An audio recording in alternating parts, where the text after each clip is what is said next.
नमस्कार फ्रेंड्स, कैसे हैं आप लोग।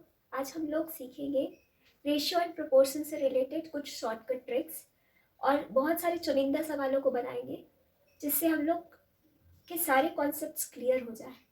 ऐसे तो हम लोग सारे क्वेश्चंस बेसिक मेथड से बना सकते हैं, बट बेसिक मेथड के साथ साथ शॉर्टकट ट्रिक्स भी हम लोग देखेंगे। चलिए आज की क्लास शुरुआत करते हैं कुछ चुनिंदा सवालों के साथ। Find the two mean proportions between 4 and 16। यहाँ दो नंबर दे रखा है 4 और 16। तो ये मान लीजिए आपका ए है नंबर और ये मान लीजिए आपका बी नंबर कोई एक संख्या दिया हुआ है। तो इसका पूछ क्या रहा है, मध्यानुपातिक। मध्यानुपातिक मतलब मीन प्रोपोर्शन। कोई दो नंबर है उसका मध्यानुपातिक पूछ रहा है। तो मध्यानुपातिक कोई दो संख्या का मध्यानुपात किसी दो संख्या का कैसे निकालते हैं, इसका फॉर्मूला होता है अंडर रूट ए बी। ठीक है, जो आपका दो नंबर दिया हुआ है उसका अंडर रूट ले लेना है बस, और कुछ नहीं करना है। और कभी कभी पूछ लेता है तृतीयानुपात। तृतीयानुपात हम लोग कैसे निकालते हैं, तृतीयानुपात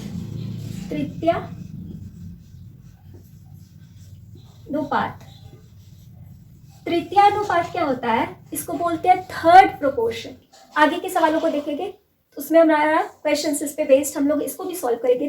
थर्ड प्रोपोर्शन पूछ लेगा, तो दो ही संख्या दी रहेगी, कोई दो ही संख्या ए और बी, और उसका कभी पूछ लेगा मीन प्रोपोर्शनल, कभी पूछ लेगा थर्ड प्रोपोर्शनल फाइंड करने के लिए। तो इसके लिए हम लोग ये वाली फॉर्मूला दोनों लगाएंगे। तो मध्यानुपात के लिए अभी हम लोग देखें कि अंडर रूट ए बी कर लेंगे, और तृतीयानुपात के लिए क्या होता है, बी स्क्वायर बाय ए होता है। ठीक है, तो जैसे यहाँ पे दो संख्या दिया हुआ है, ए की वैल्यू दी हुई है 4 और बी की वैल्यू 16 दिया हुआ है, तो यहाँ तो मीन प्रोपोर्शनल पूछ रहा है, तो इस पे बैठाते हैं तो क्या होता है, अंडर रूट 4 इंटू 60। ठीक है, इसको सॉल्व करते हैं तो 2 मल्टीप्लाइड बाय 4 यह आ जाएगा, है ना। 2 का स्क्वायर 4 और यहाँ पे 4 का स्क्वायर 60, तो हो जाएगा अंडर रूट, है ना। तो यहाँ निकालेंगे तो यहाँ पे 8 हो गया, तो 8 इज योर आंसर। 8 आपका क्या है, मीन प्रोपोर्शन बिटवीन नंबर 4 और 16 के बीच में जो मीन प्रोपोर्शनल से मध्यानुपात जो संख्या है वो आपकी 8 होगी। ठीक है, अब दूसरे सवाल को देख लेते हैं। दूसरे सवाल में भी क्या पूछ रहा है वो देखते हैं। Find the third proportions of 4 and 16। यही नंबर है जो ऊपर में था, उसमें मीन पूछ रहा था, अब इसमें पूछ रहा है थर्ड प्रोपोर्शन। थर्ड प्रोपोर्शन मतलब तृतीयानुपात। तृतीयानुपात मतलब मान लीजिए इसको, मान लीजिए ए और ये बी संख्या है। ठीक है, तो तृतीयानुपात के लिए मैंने बताया था कि बी स्क्वायर बाई होता है, तो बी स्क्वायर बाई ए। यहाँ पे बी देख रहे हैं 16 है, तो 16 मल्टीप्लाइड बाई 16 और डिवाइडेड बाई कितना, ए कर डाला तो 4, तो इसको कैंसिल करते हैं, 4 टाइम्स में कटेगा, तो ये हो गया आपका 64। तो थर्ड प्रोपोर्शंस क्या आ गया, 4 और 16 का 64। तो हम लोगों ने सीखा यहाँ पे अभी कि मीन प्रोपोर्शन कोई दो संख्या का निकालने पूछ लेगा मध्यानुपात, तो कैसे निकालेंगे, फिर तृतीयानुपात पूछ लेगा तो कैसे निकालेंगे, वो हम लोगों ने अभी सीखा। आगे चलते हैं, कुछ और रेशो और प्रोपोर्शन से रिलेटेड सवालों को देख लेते हैं जिससे और आपके कंसेप्ट बनेंगे। अब ये तीसरी सवाल को देखते हैं। तीसरी सवाल की ओर तरफ चलते हैं तो देखते हैं इसमें क्या पूछा है। इसमें पूछा है यदि a/b = 3:5 है और b/c = 4:7 है, तो पूछ रहा है a/b/c का वैल्यू क्या होगा, यही तो पूछा है। तो ये ऐसे ऐसे सवालों को ना, अगर ऑप्शंस दिया हुआ है तो ऑप्शन से हम लोग इजीली बनाना आसान होता है, बहुत बहुत आसान होता है ऑप्शंस बनाना। तो पहले ऑप्शंस पे नहीं जाते, पहले बेसिक देख लेते हैं। बेसिक क्या है आपका, a/b दिया हुआ है ना, a/b = 3:5 दिया हुआ है, तो जैसे दिया हुआ है आपको वैसे लिख लेना है। a/b कितना दिया हुआ है, 3:5 है, और b/c कितना दिया हुआ है, b/c = कितना हुआ है, 4:7 दिया हुआ है, यही तो दिया हुआ है। अब यहाँ पे क्या करना है, अब यहाँ पे कुछ नहीं करना, हमें निकालना है, हम लोग को क्या निकालना है, हम लोग इंटरेस्टेड किस में है, A/B/C क्या होगा, यही तो निकालना है। तो इसको निकालने के लिए हम लोग पहले इसको इससे मल्टीप्लाई करेंगे, ठीक है, इसको इससे मल्टीप्लाई करेंगे तो लिखेंगे कितना, तो 4 3 जा इस 12, फिर उसके बाद 4 को फिर इससे मल्टीप्लाई करेंगे, ठीक है, पहली संख्या को पहले संख्या से मल्टीप्लाई करेंगे, जो आएगा वो यहाँ लिख देंगे पहले में, फिर पहली संख्या को इसके पहले वाले के दूसरे में मल्टीप्लाई करेंगे, तो 4 5 जा 20, फिर उसके बाद लास्ट पहले वाले रेशियो का लास्ट संख्या, लास्ट रेशियो और इसके भी लास्ट लेकर के फिर मल्टीप्लाई करेंगे, तो 5 7 जा कितना होगा 35, यही काम करेंगे। तो ये हमारी आ गई रेशियो तुरंत।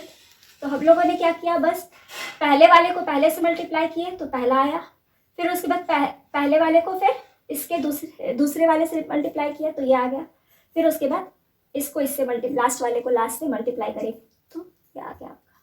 बस यही करना है आपको, ठीक है। तो ये आ गया। अब ऑप्शंस है, अब ऑप्शंस में देखते हैं। तो ऑप्शंस में देखने के लिए आपको A/B की वैल्यू 3:5 आनी चाहिए, B/C की वैल्यू 4:7 की आनी चाहिए। तो यहाँ पे देखते हैं A/B कभी 3:5 आएगा, इस दोनों को देखेंगे तो यहाँ तो कटेगा, 3 से कटेगा तो यहाँ पे 3 2 जा 6 और 3 3 जा 9, ये तो 2:3 आ रहा है, 3:5 तो नहीं आ रहा, तो ये ऑप्शन गलत, ठीक है। यहाँ पे देख रहे हैं क्या 3:5 आ रहा है A/B की वैल्यू, यहाँ तो 3:4 आ रहा है, तो ये नहीं होगा, ठीक है। यहाँ देखते हैं, अगर हम इसको काटते हैं 4 से काटते हैं तो 4 3 जा 12 और 4 5 जा, आपका क्या हो गया 4 5 जा 20, तो यहाँ 3:5 तो आ रहा है।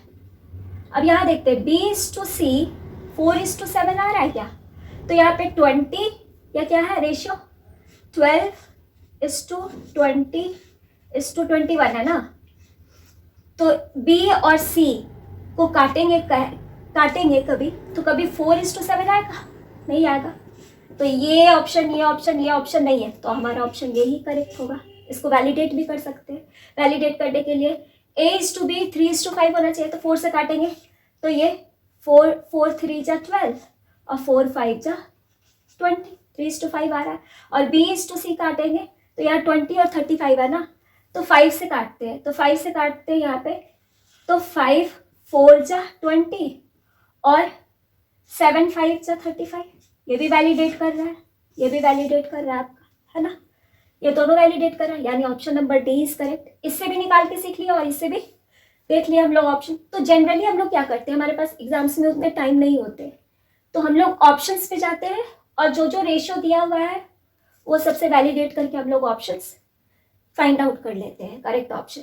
अब दूसरे सवाल को देख लेते हैं। दूसरे सवाल भी उसी की तरह है, उसमें पूछ रहा है यदि A की वैल्यू 2/3 B है और B की वैल्यू 4/5 C है, तो ABC ये तीनों का रेशियो ज्ञात बोल रहा है करने। तो उसमें भी वही करेंगे, ऑप्शन से चल लेते हैं या फिर बेसिक मेथड जो हम लोगों ने अभी बताया आपको। तो ये देखते हैं, पहले तो हम लोग लिख लेंगे, ये तो फ्रैक्शन में है ना, तो पहले रेशियो में कन्वर्ट इस फॉर्मेट में हम लोग कर लेते हैं। तो A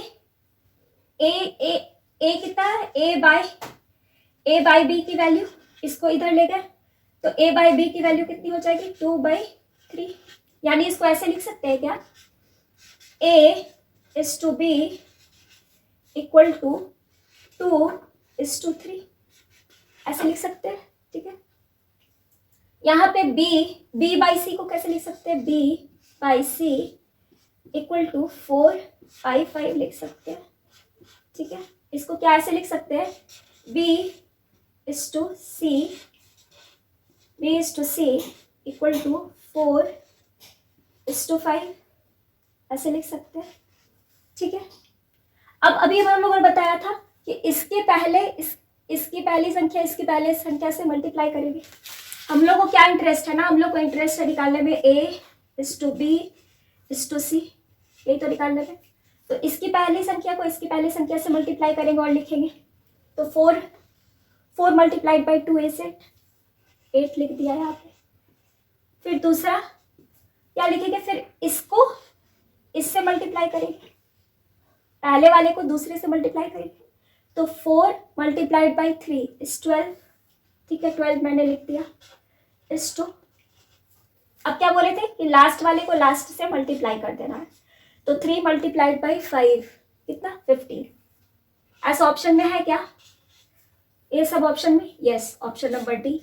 तो ऑप्शन, तो रेशियो ये पूछा है कि find the reciprocal ratio of 2:3:4। Reciprocal ratio मतलब क्या होता है? रेसिप्रोकल रेशियो मतलब इनवर्स रेशियो पूछ रहा है ना। तो इनवर्स रेशियो मतलब हम लोग ऐसे भी निकाल सकते हैं। कैसे निकालेंगे? 2:3:4 दिया हुआ है ना, तो अगर इनवर्स पूछ रहा है, रेसिप्रोकल मतलब इनवर्स, इसका अगर इनवर्स पूछ रहा है तो 1/2 हो गया। 2 का रेसिप्रोकल इज 1/2 इज 2। 3 का रेसिप्रोकल 1/3 और 4 का रेसिप्रोकल 1/4। यही तो होगा। अब हम लोग क्या करेंगे कि ये सबका नीचे वाला जो डिनोमिनेटर है उसका हम लोग एलसीएम ले लेंगे।